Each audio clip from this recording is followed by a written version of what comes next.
નમસ્કાર, હું છું કેતલ અને આપ જોઈ રહ્યા છો CB24।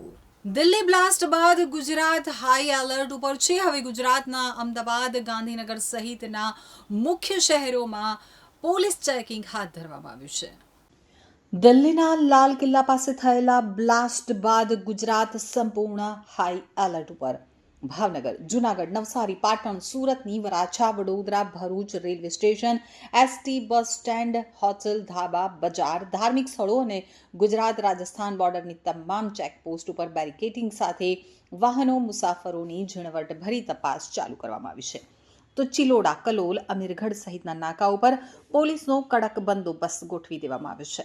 ગુજરાત ડીજીપીએ ટ્વીટ કરી અને લોકોને અફવાઓથી દૂર રહેવા માટે ખાસ અપીલ કરી છે, જ્યારે તમામ જિલ્લાના એસપી, ડીવાયએસપી સ્વયં મેદાનમાં ઉતરી અને ચેકિંગ કર્યું છે।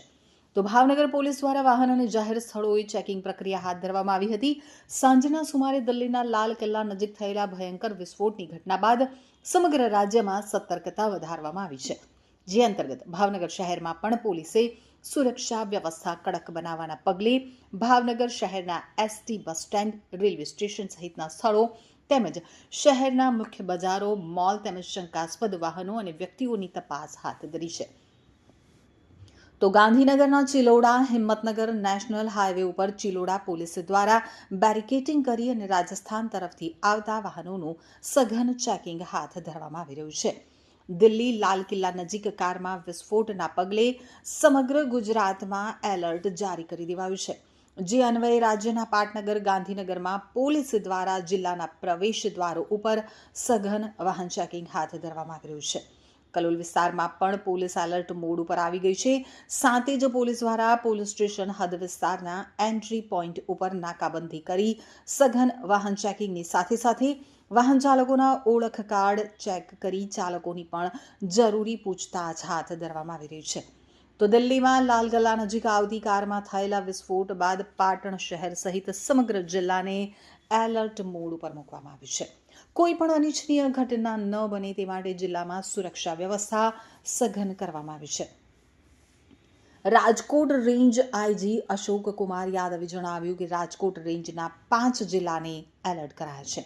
પાકિસ્તાનીઓ ઘૂસણખોરી ન કરે તે માટે દરિયા કિનારા વિસ્તારોમાં ખાસ એલર્ટ અપાયું છે। દ્વારકા, જામનગર અને મોરબી જિલ્લામાં સૌથી વધુ ચેકિંગ હાથ ધરાયું છે। તો રાજ્યમાં હાલમાં જ 3 આતંકીઓ પકડાયા બાદ પણ સુરેન્દ્રનગર, રાજકોટ, મોરબી, દ્વારકા અને જામનગરમાં એલર્ટ અપાયું હતું। કોઈ પણ સંદિગ્ધ વ્યક્તિ કે વાહન જણાય તો સ્થાનિક પોલીસને જાણ કરવા રેન્જ આઈજીએ અપીલ કરી છે। સીસીટીવીના આધારે પણ સર્વેલન્સ અને ચેકિંગ કરવામાં આવી રહ્યું છે। તો પોલીસ દ્વારા railway station, ST bus station, હોટલો, ધાબાઓ અને ભીડવાળી રસ્તાઓમાં સઘન ચેકિંગ હાથ ધરવામાં આવ્યું છે। જાહેર સ્થળોએ આવતા જતા મુસાફરો અને શંકાસ્પદ સામાનની ચકાસણી કરવામાં આવી રહી છે। ભરૂચ રેલવે સ્ટેશન ઉપર પણ પોલીસે સઘન ચેકિંગનો ધમધમાટ શરૂ કરી દીધો છે। રેલવે પોલીસ તથા આરપીએફની ટીમોએ સ્ટેશનના પ્લેટફોર્મ, પાર્કિંગ વિસ્તાર અને આવતી જતી તમામ ટ્રેનોમાં ઝીણવટભરી તપાસ હાથ ધરી છે। તો મુસાફરોના બેગ, સામાનની ચકાસણીથી લઈ અને શંકાસ્પદ વ્યક્તિઓ પર ખાસ નજર રાખવામાં આવી રહી છે, જેથી કોઈ પણ અનિચ્છનીય ઘટના ન બને અને યાત્રીઓની સંપૂર્ણ સુરક્ષા સુનિશ્ચિત થાય। આ એલર્ટના પગલે નવસારી શહેરના પ્રવેશ દ્વાર ગ્રીડ હાઈવે પાસે ગ્રામ્ય પોલીસે સઘન ચેકિંગ હાથ ધર્યું હતું। શહેરમાં પ્રવેશતા અને બહાર નીકળતા વાહન ચાલકોની ઝીણવટભરી તપાસ કરવામાં આવી રહી છે। આ ઉપરાંત દિલ્હી મુંબઈને જોડતા નવસારીના નેશનલ હાઈવે નંબર 48 ઉપર પણ વાહન ચેકિંગ અભિયાન શરૂ કરવામાં આવ્યું છે। તો સુરક્ષા વ્યવસ્થા મજબૂત કરવા માટે આ પગલાં લેવામાં આવી રહ્યા છે। જે તમામ વિસ્તારોમાં સ્પેશિયલી ગુજરાતમાં અને રાજકોટ રેન્જમાં તમામ પોલીસની જે ટીમો છે હાઈલાઇટ મોડ ઉપર મૂકવામાં આવેલી છે। અમારી તમામ ટીમો તમામ રસ્તા ઉપર વાહન ચેકિંગ સઘન કરી છે। સાથે સાથે પાકિસ્તાન સાથે જે અમારી જે દરિયાઈ પટ્ટી આવેલી છે એમાં પણ જે તમામ પ્રકારના લેન્ડિંગ પોઈન્ટ છે, તમામ પ્રકારના બીજા જે લેન્ડિંગ થઈ શકે એવા પોઈન્ટ છે એ તમામ વિસ્તારોમાં તકેદાર સઘન કરવામાં આવેલી છે। ભૂતકાળમાં જે લોકો દેશ વિરોધી કૃત્યમાં પકડાયેલા છે એ તમામના ઉપર અમારું સખત મોનિટરિંગ ચાલુ કરવામાં આવેલું છે।